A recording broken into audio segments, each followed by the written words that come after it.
तो कर्म क्यों इंपॉर्टेंट है? देखो, मैं समझता हूँ कर्म को ना आपको डिफाइन करना चाहिए किस तरह से। एक तो कर्म को डिफाइन करना चाहिए on the basis of time. On the basis of time, देखिए, जब भी हम समय की बात करते हैं, समय को हम काल भी कहते हैं, और काल जो है वो शनि का है। और हम जो काल निर्णय बोलते हैं, काल निर्णय कर रहे हैं, वो एस्ट्रोलॉजी ही है, समय का आकलन कर लेना।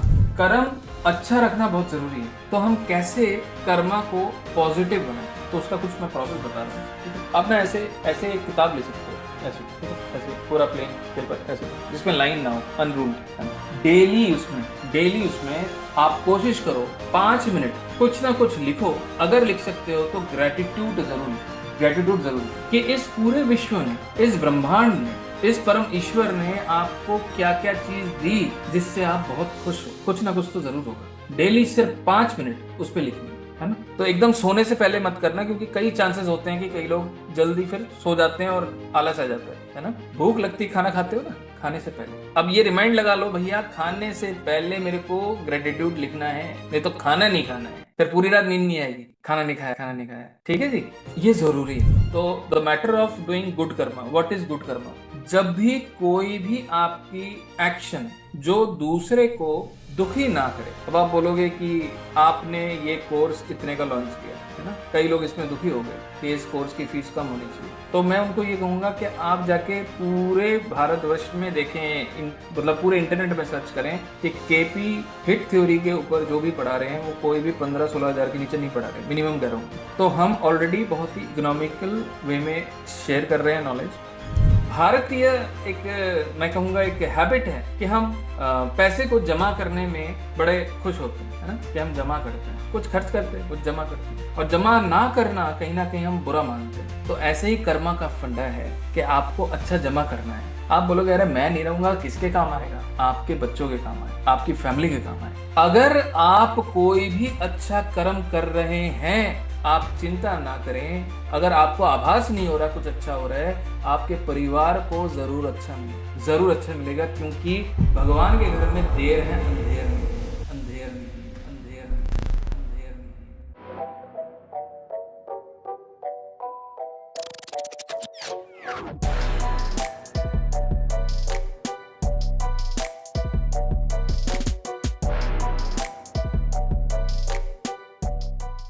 तो आप लोगों का बहुत बहुत स्वागत है इस सेशन में। और ये जो सेशन है ये केपी हिट थ्योरी के ऊपर है। और ऐसा हो सकता है कि आपने केपी एस्ट्रोलॉजी के बारे में जानकारी है, नहीं है, वो ज़्यादा मैटर नहीं करता, क्योंकि हिट थ्योरी एक्चुअली में है क्या? ये एक दृष्टि है। दृष्टि हम हर तरह के ज्योतिष में लेते हैं, चाहे वो आप वैदिक की बात करें, केपी की बात करें, लाल किताब की बात करें, है ना। तो दृष्टियों का क्या कोई प्रभाव पड़ता है? तो हम ये कहते हैं कि पड़ता है, लेकिन कैसे पड़ता है? तो इसका साधारण से तरीके से हमारे जीवन में अगर हम देखें तो कभी भी हम कोई शुभ कार्य कर रहे हैं, कहीं बाहर निकल रहे हैं, तो हमें कहीं ना कहीं एक डर रहता है कि किसी की नजर हम पे ना लगे। अब नजर लगना क्या है? नजर तो इंसान पे, कई बार हम यही कहते हैं कि अरे जो ये बहुत जाने माने व्यक्ति हैं और इतनी भीड़ में पता नहीं मेरे ऊपर अगर नजर पड़ गई तो क्या बात है। तो जो नजर है वो दो तरह की है ना, कि अच्छी और बुरी। अगर कोई बहुत ही रेस्पेक्टेड इंसान है, आप चाहते हो कि उनकी नजर आपके ऊपर पड़े ताकि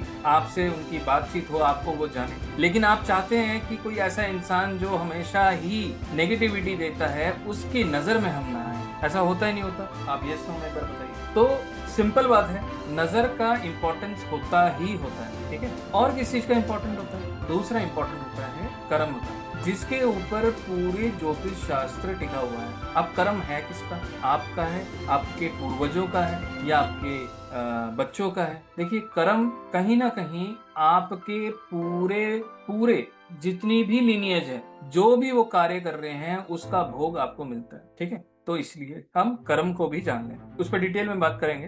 तो केपी हिट थ्योरी अपने आप में बहुत इंटरेस्टिंग सब्जेक्ट है, और इस पे अभी तक रिसर्च ही चल रहा है, जिस वजह से इसे थ्योरी का नाम दिया गया है। और ये थियोरेटिकली तो है, लेकिन साथ में ये प्रैक्टिकली भी अप्लाई किया जाता है और बहुत बेहतरीन तरीके से ये काम भी करता है। ठीक है, अब एक चीज आपको हमेशा ध्यान देनी है, जब भी आप कोई ज्योतिष सीख रहे हैं, हो सकता है कि आपके पास पहले से कोई ना कोई नॉलेज हो, और वो बहुत अच्छी बात है कि आपके पास पहले से नॉलेज है।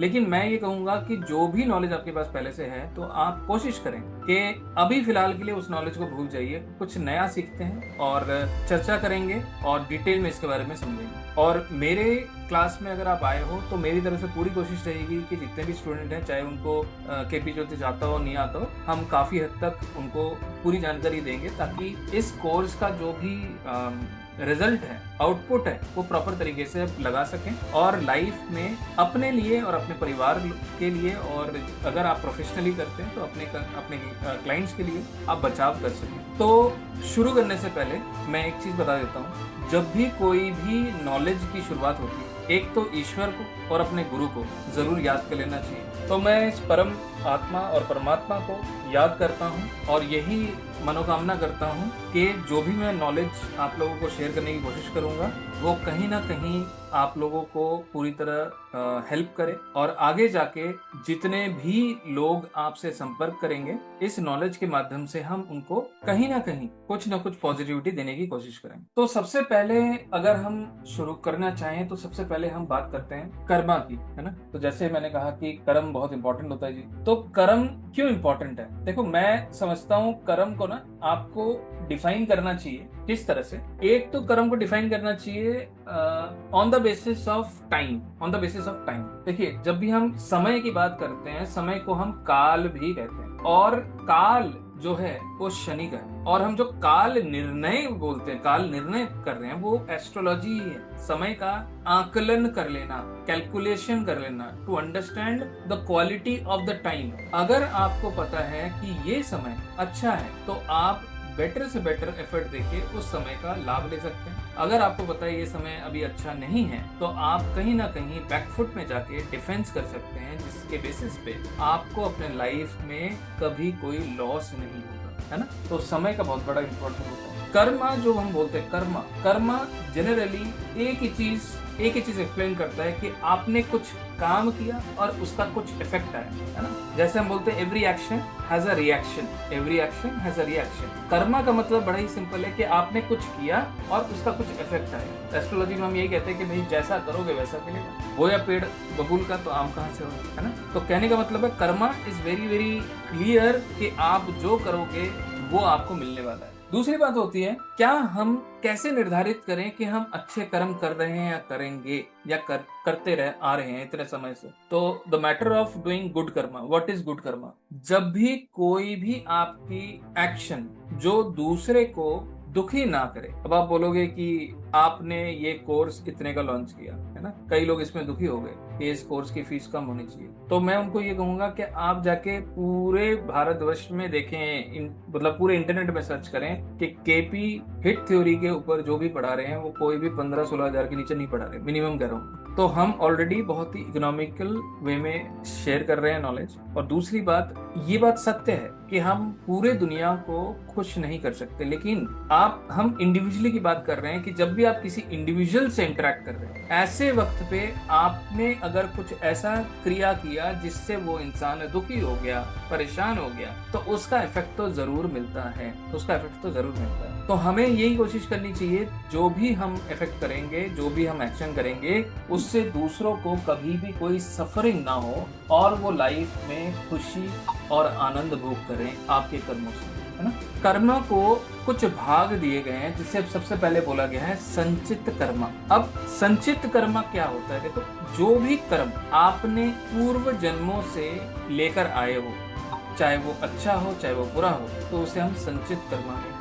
एक चीज और समझने वाली बात है कि जो संचित कर्मा है उसको आप चेंज नहीं कर सकते। अगर कोई कर्मा आपने सही नहीं किया, उसका प्रायश्चित किया जाता है ना, उसका प्रायश्चित किया जाता है। दूसरी बात होती है, एक होता है प्रारब्ध कर्मा। अब प्रारब्ध कर्मा ये है जो अभी आप जीवन में जी रहे हो और उस जीवन को जो इफेक्ट कर रहा है आप, तो वो कहीं ना कहीं प्रारब्ध है। अब इसमें एक चीज बार बार आती है कि ये संचित कर्मा और प्रारब्ध कर्मा में डिफरेंस क्या है। देखो, आपने अपने बैंक के अंदर बहुत सारे पैसे जमा कर रखे हैं, है ना, बहुत सारे पैसे जमा, लेकिन आपने एक महीने के खर्च के लिए एक बजट बना लिया कि इस महीने मैं उन पैसों में से इतना ही पैसा खर्च करूंगा, तो वो कहीं ना कहीं प्रारब्ध कर्मा में आ जाता है। तो इसका मतलब ये सत्य है कि एक जीवन काल में पूरे के पूरे संचित कर्मा आपको एक बारी में नहीं मिलते। हालांकि हम केपी बात कर रहे हैं, लेकिन वैदिक ज्योतिष में डिविजनल चार्ट का बहुत महत्व है,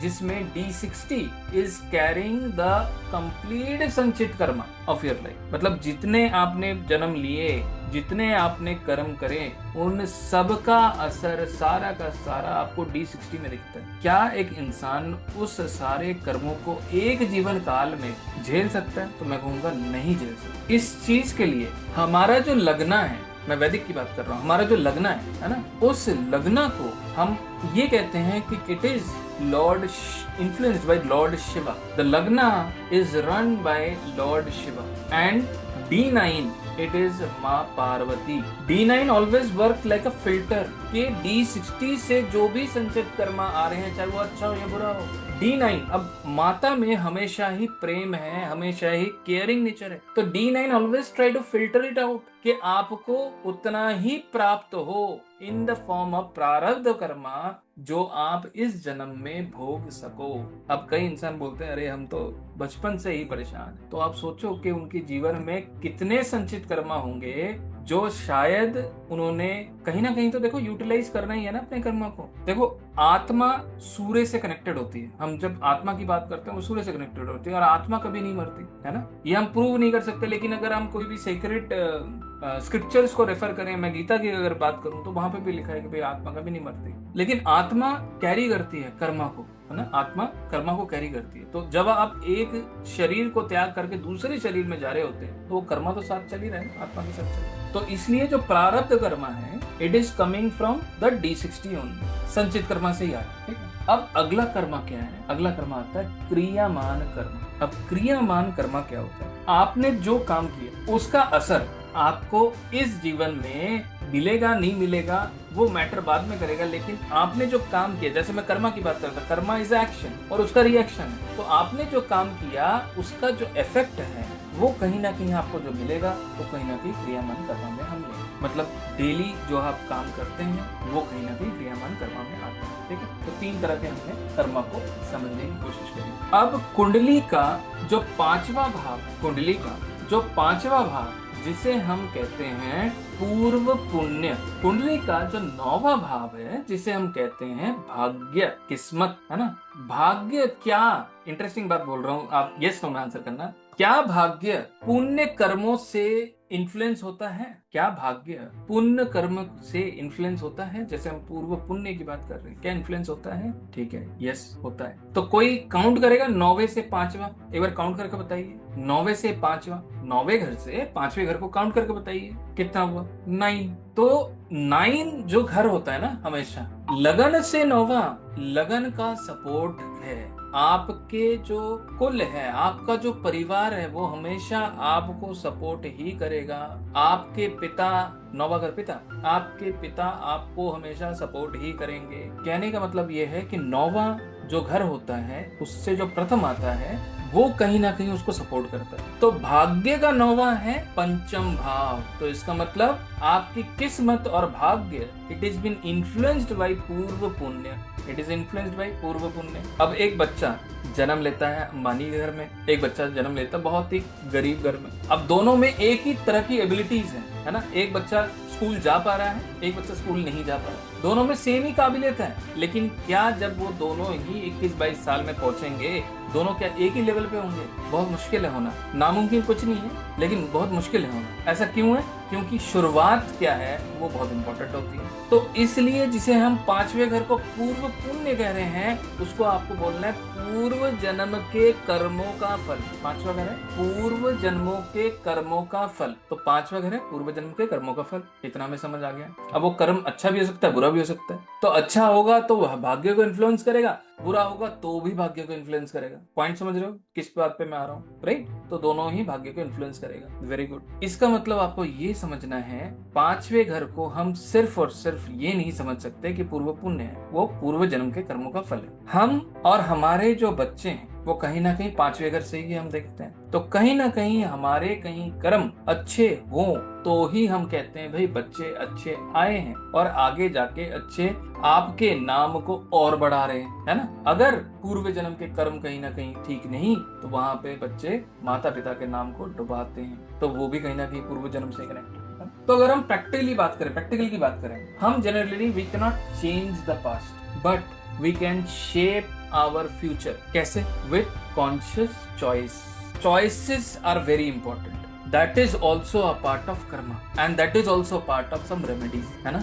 आपको किसी ने कहा भाई ये स्लीपर्स पहन के बाहर मत जाइए, बारिश हो रही है, आप स्लिप हो सकते हैं, जूता पहन के जाइए, उसमें ग्रिप बढ़िया है। दो इंसान थे, एक ने बात सुनी, एक ने नहीं सुनी। जो स्लीपर्स पहन के गया उसकी हाई प्रोबेबिलिटी थी वो स्लिप करके गिरेगा ही गिरेगा, और दूसरा जो जूता पहन के गया वो स्लिप नहीं हुआ, वो बच गया। तो that is choice and the guidance which is coming that is from a astrologer, that could be in the form of a remedy। एक सही रास्ता दिखाना that is also a part of a astrologer। एक सही रास्ता दिखाना that is also a part of astrologer। तो that can be in the form of a remedy as well। आप एग्री करते हो? ये सुनो, बताइए। अब एक बात होती है, देखो कर्मा जो भी हम डिसीजन लेते हैं, अब डिसीजन की बात करी ना हमने, अब जो भी हम डिसीजन लेते हैं वो सारा हमारा दिमाग कहता है। आज तारीख क्या है? आज है 19 तारीख, आज हमारा कोर्स लॉन्च हुआ। तो कई लोग ये भी बोल सकते हैं अरे अभी बस महीना खत्म होने वाला है, 1 तारीख को होता तो हम ले लेते, अभी खर्चा नहीं करते, अभी तो महीना निकालना है पूरा। तो ये कौन बोल रहा है? ये दिमाग कंट्रोल कर रहा है। मतलब आप जो भी एक्शन लेते हैं, दिल कह रहा है कि भाई ले लेते हैं, कुछ ना कुछ नया सीखेंगे, लेकिन दिमाग कह रहा है नहीं अभी नहीं। तो इसका मतलब हम कहीं ना कहीं दिमाग के कंट्रोल में तो है ही। तो दिमाग एक ऐसी चीज है जो बहुत पावरफुल है, जिसे हम कहते हैं कि भाई एक ऐसी जमीन है वो which is very very fertile. आप जब भी कहीं बाहर निकलते हैं, अरे आज कुछ गड़बड़ होने वाला है, देखा, और जैसे ही हो जाता बोलते देखा, मैंने बोला था ना आज कुछ गड़बड़ होने वाला है। बिकॉज ये इतना फर्टाइल है, इस पे जो बीज डालोगे वही हो जाएगा। आज देखो मेरा काम बनने वाला है, आपको क्या बोलना है? आज देखो मेरा काम बनने वाला है और बनेगा, देखना। तो 100% बनेगा, क्योंकि ये सबसे ज्यादा फर्टाइल है। तो आप जो थॉट प्रोसेस में डाल रहे हो that can also convert in the form of a Karma. आपके साथ वो एनवायरमेंट बन जाता है। जो हम कहते हैं भाई पॉजिटिव करोगे तो पॉजिटिव थॉट्स आपको हैप्पीनेस भी देते हैं और पॉजिटिव अप्रोच भी देता है, पॉजिटिव एनवायरमेंट भी बनाता है ना? तो कर्मा को और बेटर करने के लिए आपको नेगेटिव थॉट्स को अपने जीवन से हटा देना और सिर्फ पॉजिटिव थॉट्स रखने। तो जितना आप पॉजिटिव थॉट्स रखेंगे उतना ही पॉजिटिविटी होगा और उतने ही आप एनर्जेटिक होगे कि मैं आज और बेहतर काम करूंगा ताकि दूसरों को बेटर से बेटर हेल्प मिले। जब भी हम अच्छे कर्म करते हैं तो कहीं ना कहीं हम उसको हम जब अर्निंग करते हैं तो हम क्या करते हैं, उसको थोड़ा जमा कर लेते हैं, है ना? कुछ खर्च करते हैं, कुछ जमा कर लेते हैं। कुछ लोग बोलते हैं नहीं हम तो राजा की तरह जिएंगे, बाद में देखेंगे क्या लेकिन भारतीय एक मैं कहूंगा एक हैबिट है कि हम पैसे को जमा करने में बड़े खुश होते हैं, है ना? कि हम जमा करते हैं, कुछ खर्च करते हैं, कुछ जमा करते हैं, और जमा ना करना कहीं ना कहीं हम बुरा मानते हैं। तो ऐसे ही कर्मा का फंडा है कि आपको अच्छा जमा करना है। आप बोलोगे अरे मैं नहीं रहूंगा, किसके काम आएगा? आपके बच्चों के काम आएगा, आपकी फैमिली के काम आएगा। अगर आप कोई भी अच्छा कर्म कर रहे हैं, आप चिंता ना करें। अगर आपको आभास नहीं हो रहा कुछ अच्छा हो रहा है, आपके परिवार को जरूर अच्छा मिलेगा, क्योंकि भगवान के घर में देर है अंधेर नहीं है, देर है लेकिन अंधेर नहीं है। और एवरीथिंग इज काउंटेड, चाहे आपने अच्छा किया या बुरा किया, है ना? क्योंकि शनिदेव हर चीज का आकलन कर रहे हैं, क्योंकि उनको फल देना है। ठीक है, तो ये क्लियर है कि आपने जो कर्म किया उसके अंदर आपके पास चॉइसेस हैं। आप सही चॉइस लीजिए, पॉजिटिव थॉट्स रखिए, क्योंकि जो भी कर्मा आप एक्यूमुलेट कर रहे हैं वो आपके फैमिली के, आपके बच्चों के भी काम आने वाला है, सिर्फ आपके नहीं। क्योंकि मैंने शुरुआत में बताया था कि आपको भी जो कर्मा इन्फ्लुएंस कर रहे हैं वो सिर्फ आपके ही नहीं है, आपके बाबा दादाओं के भी हैं। उसका एक साधारण एग्जाम्पल बताना चाहूंगा। पहले जमाने में लोग बहुत ही ज्यादा कर्ज लेते थे, और जब माता पिता वो कर्ज नहीं दे पाते थे तो बच्चे के ऊपर वो कर्ज चला जाता था। ऐसा होता था या नहीं होता था? आपने सुना होगा, देखा होगा। अगर नहीं देखा तो कोई पुरानी फिल्म देख लो, उसमें ऐसे है भाई साहूकार ने पैसे ले लिए और बच्चा जा रहा है, अब पिताजी नहीं है लेकिन पैसे जमा कर रहे हैं, है ना? तो पहले के जमाने में वो पठान होते थे, पठान खूब पैसे देते थे पुरानी फिल्मों में, है ना। तो कहने का मतलब वही है कि आप जो भी एक्यूमुलेट करोगे वो आप देके जाओगे, चाहे वो अच्छा हो या बुरा हो। तो इसलिए आज से ही आपको जरूर ये सोच के चलना है कि आप अच्छा कार्य करेंगे। अब अच्छा कार्य करने के लिए क्या जरूरत है, क्या करना चाहिए? देखो, अच्छा, मैं कर्म पे इसलिए फोकस कर रहा हूँ। देखो, Karma is baseline of everything, Karma is baseline of everything. अगर किसी को लग रहा है कि आज की क्लास वेस्ट हो रही है तो मैं एक दिन एक्स्ट्रा क्लास और दूंगा, आप चिंता ना करना, लेकिन ये बहुत इंपॉर्टेंट है, आप चीज को समझना, है ना। कर्म अच्छा रखना बहुत जरूरी है। तो हम कैसे कर्मा को पॉजिटिव बनाए, तो उसका कुछ मैं प्रोसेस बता रहा हूँ, ठीक है। आप ना ऐसे ऐसे एक किताब ले सकते हो, ऐसी, ठीक है, ऐसे पूरा प्लेन पेपर, ऐसे जिसमें लाइन ना हो, अनरूल्ड, है ना। डेली उसमें आप कोशिश करो 5 मिनट कुछ ना कुछ लिखो। अगर लिख सकते हो तो ग्रेटिट्यूड जरूर कि इस पूरे विश्व ने, इस ब्रह्मांड ने, इस परम ईश्वर ने आपको क्या क्या चीज दी जिससे आप बहुत खुश हो। कुछ ना कुछ तो जरूर होगा। डेली सिर्फ 5 मिनट उस पर लिखना है ना। अब लिखना किसका है? वो बुध का है, मरकरी का है लिखना, है ना। और किस्मत किसकी है? बृहस्पति की है। बृहस्पति किस्मत है, लेख बुध है। किस्मत भी लेख पे चलती है। और आपने देखा होगा, पहले जब हम छोटे थे, जब हम पढ़ते थे, हम लिख लिख के भी पढ़ते थे और बोल बोल के भी पढ़ते थे, ताकि हमें सुनाई भी दे, आभास भी हो, वो चीजें याद रह जाती है ना। तो आजकल तो और भी एडवांस हो गया, हम विजुअली देखते भी हैं, सुनते भी हैं, उससे चीजें और बेहतर हमें याद होती है। तो इसलिए आपको क्या करना है, इस पूरे ब्रह्मांड को, ईश्वर को आपको कहीं ना कहीं ग्रेटिट्यूड करना है और डेली करना है। सिर्फ 5 मिनट आपको लिखना है, 5 मिनट, उससे ज्यादा नहीं, ठीक है। उससे ज्यादा लिखना चाहे तो लिख सकते हो, लेकिन 5 मिनट तो दो डेली। कैसे याद रखना है? आपके पास जो ये दिन भर चलाते रहते हो ये मोबाइल, है ना, दिन भर जो चलाते रहते हो, उस पर रिमाइंडर लगा लो कि इतने बजे मैं 5 मिनट निकालूंगा। वो हो सकता है कि सोने से पहले कई बार मिस कर जाते हैं लोग, खाने के बाद बड़ी नींद आती है ना, चद्दर लेंगे ऐसे करके सो जाएंगे एसी ऑन करके। तो एकदम सोने से पहले मत करना, क्योंकि कई चांसेस होते हैं कि कई लोग जल्दी फिर सो जाते हैं और आलस आ जाता है ना। भूख लगती, खाना खाते हो ना, खाने से पहले अब ये रिमाइंड लगा लो, भैया खाने से पहले मेरे को ग्रेटिट्यूड लिखना है, नहीं तो खाना नहीं खाना है, फिर पूरी रात नींद नहीं आएगी, खाना नहीं खाया। ठीक है जी, ये जरूरी है। क्योंकि जो चीज आप लिख रहे हो, जो चीज आपको लग रहा है कि ईश्वर इतने कृपा आप पे बरसा रहा है, तो वो चीज और बेहतर से बेहतर आपको रिजल्ट देगी, ठीक है। ये और पॉजिटिविटी फास्ट लेकर आएगी, बहुत ही तेजी से लेकर आएगी, ठीक है। देखो, धर्म का पालना करना, it is again part of Karma, but it is connected with Jupiter. अब धर्म क्या है? मंदिर में जाके घंटी बजाना धर्म नहीं है। दिन भर जो है भगवान की किताबें पढ़ना धर्म नहीं है। हो सकता है कोई आघात पा रहा हो इससे, लेकिन एक्चुअली में धर्म यही है, इंसानियत को समझना, इंसानियत के हित में स्टेप्स लेना। जैसे कि बृहस्पति कैसे खराब होता है, कैसे कर्मा से, वो मैं बता रहा हूँ कि अगर कोई इंसान किसी को कुछ बोलता है, जी मैं आपका ये काम कर दूंगा, आप चिंता मत करना, लेकिन उन्होंने ये काम नहीं किया किसी वजह से, तो वो अपने बृहस्पति को कमजोर कर रहे हैं, अब बृहस्पति कमजोर होगा तो क्या होगा? कहीं ना कहीं आपके भाग्य में कठिनाइयां बढ़ ही जाएंगी। तो इसलिए आपको जो धर्म का मतलब यही है कि उसूलों वाला इंसान, है ना, जिसके उसूल हैं, डिसिप्लिन है, वो उसको फॉलो करता है। अगर उन्होंने सोचा कि भाई ये काम करना है मेरे को, तो ये काम करना है, या तो बोलो मत। अगर आपने बोल दिया, आपने सोच लिया, तो आपको करना है। किसी के लिए आपने बोला कि अच्छा ठीक है, ये लड़का बड़ा मेहनत करता है ना, इसको मैं मदद करता हूँ, फिर आपने उस मोमेंट पे सोच लिया, आपने उस मोमेंट पे करने की ठान ली, लेकिन बाद में आप किसी और चीज में बिजी हो गए और वो चीज कभी हुई नहीं और ना ही कभी मौका मिला, है ना। तो ये चीजें बृहस्पति को कमजोर और खराब कर देगा।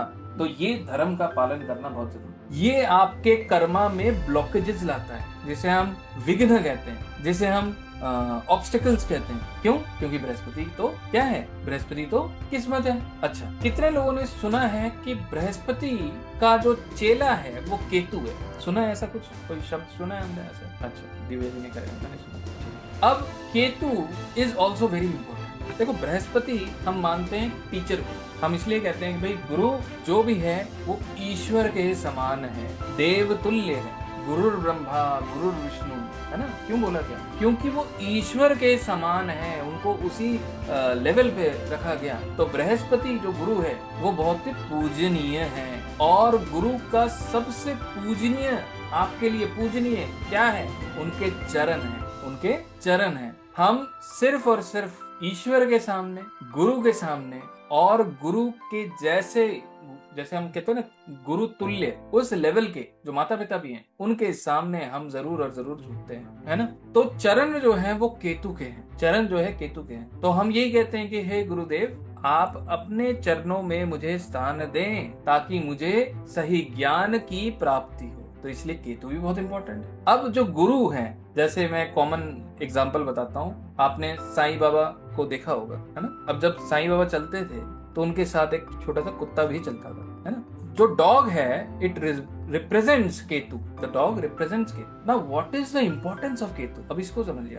केतु एक ऐसा ग्रह है जिसे दरवेश बोला गया है। अब दरवेश का मतलब क्या है? एक ऐसा इंसान या ऐसा व्यक्ति जो इस दुनिया और दूसरी दुनिया के बीच में खड़ा है, इस दुनिया और दूसरी दुनिया के बीच में खड़ा है। तो जब भी कोई आवागमन कर रहा है तो सबसे पहले उसे जानकारी होती है। तो इसलिए आपने देखा होगा जो डॉग्स होते हैं वो कई बार बार्क करते हैं और कहीं ना कहीं शुभ और अशुभ घड़ी आपको डॉग्स के बार्किंग से या उनके नेगेटिव बिहेवियर से, उनके या उनके रोने से आपको वो चीज आभास होता है कि कुछ ना कुछ अहित होने वाला है। आपने देखा होगा, आपने इस चीज को एक्सपीरियंस किया होगा, राइट। ये क्यों होता है? क्योंकि केतु का काम है बृहस्पति के साथ साथ चलना। हम जो फकीर की बात करते हैं, फकीर बृहस्पति। अब फकीर तो हर दर में, हर घर में जाके कहीं ना कहीं कुछ ना कुछ मांग रहा है, लेकिन उस फकीर की झोली में आपके लिए बहुत कुछ है। अगर फकीर ने कुछ आपको दे दिया, है ना, उससे बेहतर तो कुछ भी नहीं। हर इंसान जानता है कि अगर फकीर के जुबान से अगर कोई शुभ चीज आपके लिए निकल गई तो वो घटना होगी,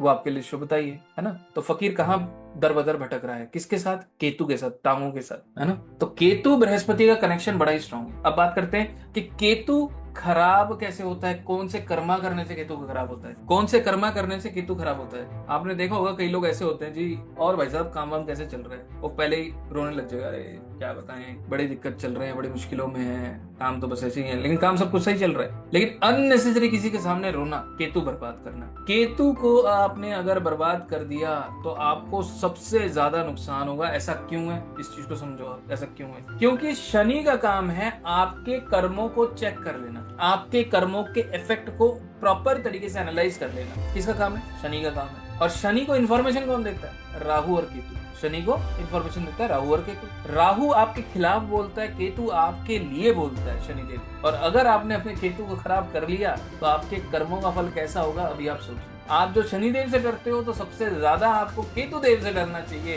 क्योंकि वो आपके हित के लिए बोल रहे हैं और आपने उनका ध्यान नहीं रखा। अब केतु देव को ठीक कैसे करें? हर इंसान बोलेगा हमें तो पता है जी, डॉग को खिलाना है, क्या घर पे पालने। केतु जब भी इम्पैक्ट करता है, जैसे कोरोना हुआ, ये मास लेवल पे अभी जो प्लेन क्रैश हुआ, मैंने पहले ही ट्रांजिट क्लासेस में मैंने आप लोगों को सिखा दिया था कि जैसे ही मंगल शनि कनेक्ट हो जाएंगे आमने सामने दृष्टियों में, तब कोई ना कोई एक्सीडेंट वैसा घटना होगी। और इतना ही नहीं, अगर केतु जुड़ जाए तो वो मास लेवल पे होगा। केतु जब भी असर देता है वो मास लेवल पे देता है ना। तो केतु को भी ठीक करने के लिए मास लेवल पे कुत्तों की सेवा करनी है, मास लेवल पे, सिंगल में नहीं। आप चलो ठीक है, घर पे एक डॉग आपने पाल लिया, तो आप ये बताओ ना मेरे को कि वो एक जो डॉग पाला उसको खिलाने के बाद आप जब घर से बाहर निकलोगे तो आप ये 100% श्योर कि जितने डॉग आपके आसपास हैं, बाहर हैं, वो पेट भरकर खा के बैठे हैं आज? बताओ, शायद उनको आधे पेट खाना भी नहीं मिलता, उनको दर बदर भटकना पड़ता है खाने के लिए। क्यों ना हम ऐसा करें, घर पे ना पाल के जो डॉग बाहर हैं उनकी ही सेवा करें। उससे हमने मास लेवल पे किया ना। तो केतु को ठीक करने के लिए हमें मास लेवल पे डॉग्स को फीड करना चाहिए, सिंगल नहीं, मास लेवल। क्यों समझ गए? क्योंकि केतु का इम्पैक्ट है मास लेवल का। आज की डेट में आप किसी और जानवर को घर पे पालो और डॉग को पालो, मैं कुत्ता इसलिए नहीं बोल रहा हूँ, कई लोगों को दिल पे लग जाता है कुत्ता कैसे बोल दिया, हालांकि इंग्लिश में भी डॉग वही है मतलब, लेकिन थोड़ा इंग्लिश थोड़ा रेस्पेक्टेबल हो जाता है लोगों के कान के लिए। कान केतु। तो जो डॉग्स हैं वो आप देखोगे किसी भी जानवर से आप कंपेयर कर लो, they are more loyal than any animal. You know why? That is a tendency, that is a feature of Ketu. कि केतु आपके लिए लॉयल है, बस आप उसको शुभ रखो।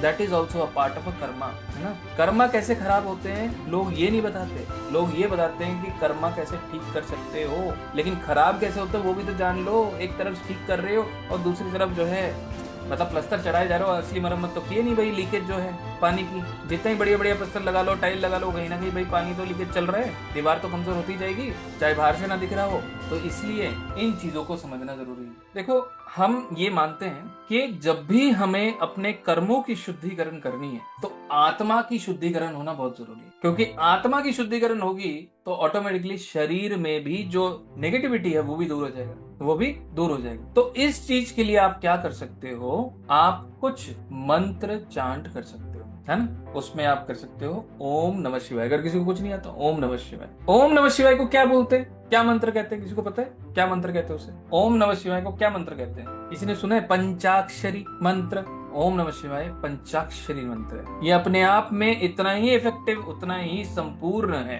मंत्रों को अपूर्ण पढ़ने से कभी लाभ नहीं मिलता, संपूर्ण पढ़ने से लाभ मिलता है। तो अगर कुछ नहीं आता तो सिर्फ ओम नमः शिवाय जब आपका मन कहे, ऐसे नहीं कि जॉय बनर्जी कहे, जब आपका मन कहे, क्योंकि सबमिशन आपको ईश्वर के सामने करना है, मेरे या किसी को दिखाने के लिए नहीं करना है ना। सिर्फ वस्त्र पहनने से ही इंसान भक्ति भाव में नहीं होता। वस्त्र तो इसलिए पहना जाता है वैसा कि आपको ढीले वस्त्र पहनने होते हैं जब आप मंत्र जाप कर रहे होते हैं, टाइट नहीं, because you should be feeling comfortable while you are chanting the mantra. Now what is the effect in the mantra? It is having sound vibrations जो आपके शरीर को, आपके आत्मा को क्लींजिंग करेगा अंदरूनी तौर पे, जो बहुत जरूरी है। क्योंकि मैंने जो कहा कि भाई विचार शुद्ध रखो, तो शुद्ध रखने में ये पंचाक्षरी मंत्र आपको मदद करेगा। विचार को शुद्ध रखने में पंचाक्षरी मंत्र आपको मदद करेगा, ठीक है। तो ये बहुत इंपॉर्टेंट है कि ये तो है ही। दूसरा, मन में कई बार विचार आता है, मुश्किलें आती हैं और मन जो है बहुत ही सहम जाता है ना, वो तो हम डर जाते हैं, अब क्या होगा, है ना। तो ऐसे वक्त शिव जी ने कहा कि जब भी पूजा की शुरुआत हो, अब तो सिर्फ और सिर्फ गणेश जी की होगी, गणेश जी का मंत्र पढ़ें, ओम गणपताय नमः। अब वो किससे कनेक्टेड है? केतु देव से कनेक्टेड है। गणेश जी केतु देव से कनेक्टेड है। व्हाई? बिकॉज उनके जो हेड है वो उनका नहीं है। केतु इज विदाउट हेड, है ना, केतु इज विदाउट हेड। तो कभी भी कोई ऑब्स्टेकल से आपके मन अस्थिर हो रहा है तो आप सिर्फ और सिर्फ ओम गणपताय नमः, ओम गणपताय नमः इनका जाप करेंगे तो कहीं ना कहीं जो भी चिंता आपको परेशान कर रही है वो धीरे धीरे करके हट जाएगी, और वो हकीकत में हटेगी, सिर्फ दिमाग से नहीं, हकीकत में हटेगी। क्यों? अगेन आपको पता है, जब मंथन हुआ था, उस मंथन में पॉजिटिव चीजें भी निकली थी और नेगेटिव चीज भी निकली थी, और जब नेगेटिव चीज निकली तो वहां पे शिवा ने वो जो हलाहल है उसको ग्रहण कर लिया, है ना। तो इसका मतलब ये है कि कहीं ना कहीं शिव जी के अंदर वो पूरी शक्ति है कि आपके कर्मों के नेगेटिविटी को वो पूरी तरह से काट देते हैं। और एक चीज होती है जो बहुत पावरफुल होती है, वो होती है हमारे गुरु का आशीर्वाद। तो जितने भी गुरु हैं जिनको आप बहुत ही ज्यादा रिस्पेक्ट करते हो, जिन्होंने आपका मार्गदर्शन किया, है ना, आज अगर मैं यहाँ पे कुछ भी बोल पा रहा हूँ, है ना, मेरे गुरु हैं जिन्होंने मुझे जितना भी ज्ञान दिया, जितना भी ज्ञान दिया, उसी ज्ञान के बदौलत मैं कुछ बोल पा रहा हूँ, आप लोगों तक कुछ समझा पा रहा हूँ। तो इसलिए उनका आशीर्वाद अगर आपको मिलता है, हर तरह के कष्ट, हर तरह के नेगेटिव कर्मा का इन्फ्लुएंस आपसे कट जाता है ना। तो गुरु का आशीर्वाद और गुरु के जो भी वाणी है वो आपके लिए हमेशा शुभ ही हो, वो आपको बहुत ही ज्यादा हेल्प करते हैं, ठीक है। अब एस्ट्रोलॉजी में हमारे कुंडली पिछले जन्म के नेगेटिव कर्मा को भी बता सकता है। हमारी कुंडली पिछले जन्म के नेगेटिव कर्मा को भी बता सकता है, लेकिन कई चीजें प्रूफ करना मुश्किल है। लेकिन अगर कोई नेगेटिव कर्मा है, उसका, जैसे मैंने कहा कि कोई नेगेटिव कर्मा है, उसको बैलेंस कर लेना बहुत जरूरी है, ठीक है। अब मैं कुछ कॉम्बिनेशंस बताता हूँ, क्योंकि देखो इस कोर्स में थोड़ा बहुत वास्तु की भी बात होगी, तो इसलिए कुछ कॉम्बिनेशन बताता हूँ। जैसे मान लेते हैं किसी का राहु शुक्र कुंडली में है, I am talking about conjunction, ठीक है। शुक्र को हम कपड़ा बोलते हैं, राहु को हम क्लटर बोलते हैं। तो उनके घर में जाओगे, उनको बोलना कि भाई अपने घर में अलमारी को जरा खोल के फोटो भेजो, तो there is a high probability उनकी अलमारी में ऐसे ऐसे कपड़ों का ना गोला बना हुआ है, बंद किया, और जैसे वो खुलेगा सब गिरेगा सर पे। तो मतलब शुक्र राहु हो तो घर के अंदर कपड़ों का क्लटर देखने को मिलेगा। Now clutter is negativity, clutter is negativity. अगर कोई चीज आप सजा के रखते हो घर के अंदर, तुरंत अस्त व्यस्त हो जाता है, तो आप समझो कि राहु का इन्फ्लुएंस है, which is negative form, right. तो वो क्या है, आपको कहीं ना कहीं वो बैलेंस करने में हेल्प करेगा। क्लटर को फिक्स करने से, वो बैलेंस करने में हेल्प करेगा। अगर राहु बुध है कुंडली में, तो घर के अंदर किताबें, न्यूज़पेपर, पेपर, ये सारी चीजें इधर उधर फैली हो, स्टेशनरी, क्यों? क्योंकि राहु बुध का असर है ना। तो कहने का मतलब है क्लटर बहुत ज्यादा इंपॉर्टेंट है, जिसको जरूर और जरूर फोकस करना चाहिए। दूसरा, दीवारों के ऊपर जो रंग है उसको भी फोकस करना चाहिए कि गलत दिशा में गलत रंग नहीं होना चाहिए। अगर आप लोग व्हाइट वॉश कराने की सोच रहे हैं तो आप सिर्फ और सिर्फ घर के अंदर व्हाइट पेंट ही कराइए, खर्चा भी कम होगा और वास्तु के हिसाब से भी बेहतर ही रिजल्ट मिलेंगे। कहीं वास्तु के ऊपर लोग 15-15 लाख रुपए भी खर्चा कर लेते हैं जी, है ना, बड़े से बड़े। लेकिन अगर आप कुछ ना करें, सिंपल जो है घर के अंदर जब अगला व्हाइट वॉश हो सिर्फ और सिर्फ व्हाइट पेंट लगाएं, तो काफी हद तक आप देखोगे घर के अंदर जो ऊर्जा है वो काफी पॉजिटिव हो चुका है। अब ऐसा क्यों है? White colour is represented by moon, the planet Chandra. अब मून के अंदर ये पावर है। अब मून को हमने क्या बोला, माता से जोड़ दिया, तो माता के अंदर ताकत है क्या कि किसी भी ग्रह को शांत कर देंगे। अब बच्चा परेशान होता है तो अब माता के गोद में जाके सर रखता है, सारी परेशानी दूर हो जाती है 2 मिनटों में। ऐसा क्यों होता है? क्योंकि चंद्र के पास वो ताकत है। तो आपको भी घर के अंदर कोई भी परेशानी या कोई कलह देखने को मिल रहा है, कलह, तो आप जरूर और जरूर अपने घर के दीवारों में सफेद रंग करें, उससे शुद्धता घर के अंदर बढ़ेगी, नेगेटिव एनर्जी कम से कम हो जाएगी। तो इसका मतलब क्लटर एंड कलर ये दोनों ही चीजें बेहतर होगी। और इस कोर्स में जो हम फोकस करेंगे वो करेंगे कि ऑब्जेक्ट्स, मतलब ग्रह की चीजें गलत दिशा में, ग्रह की चीजें गलत दिशा में, अगर ग्रह की चीज गलत दिशा में हो और उस टाइम पे जो हम हिट की बात करेंगे वो अगर आ रहे हो, आपका काम बनेगा ही नहीं, उल्टा बिगड़ता रहेगा, बनेगा ही नहीं, उल्टा बिगड़ता रहेगा। तो वही चीजें हमें पकड़ना है, वही चीजें हम समझने की कोशिश करेंगे, ठीक है। तो आप हमेशा ध्यान देना, अगर कलर की हम बात करें, व्हाइट के अलावा और कोई कलर है तो yellow is positive and green is a कारक ऑफ ग्रोथ, ठीक है। तो इसलिए आप जरूर और जरूर इन चीजों को रख सकते हैं। घर के अंदर ओम आप रख सकते हैं, है ना। कुछ चीजें हैं जो बहुत ही ज्यादा पॉजिटिव रिजल्ट मिलती है।